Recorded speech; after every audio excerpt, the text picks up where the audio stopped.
আসসালামু আলাইকুম সম্মানিত কাস্টমার ভাইরা, আজকে ব্রাহ্মণবাড়িয়া থেকে এক বড় ভাই অর্ডার করেছিলেন 40টি আম গাছ।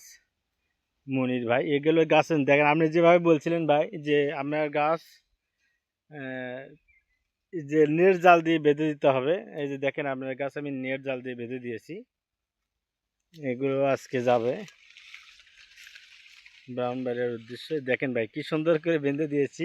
অনেকেই বলবেন যে ভাই এইরকম কেন, এই যে দেখেন এটাকে আমি লেট জাল দিয়ে বেঁধে দিয়েছি। উনি 40টি গাছ অর্ডার করেছিলেন। যারা এরকম কোয়ালিটি ক্যাটাগরি সাইজের গাছ নেবেন বা এরকম নেট দিয়ে আম ভেদাই করে নেবেন, তারা অবশ্যই আমাদের সঙ্গে যোগাযোগ করতে পারেন। এই যে দেখে নেটগুলো উনি কেনার টাকা দিয়েছে ভাই, এই যে দেখেন এই যে নেটগুলো উনি কেনার টাকা দিয়েছে আমাকে। যে ভাই উনি খুব শখের মানুষ, এই জন্য ওনার লেট দিয়ে আর কি বেঁধে নিয়েছে। ইনশাল্লাহ এরকম গাছ আমরা লেট দিয়ে বেঁধে দিই। ইনশাল্লাহ সবাই ভালো থাকেন। আসসালামু আলাইকুম।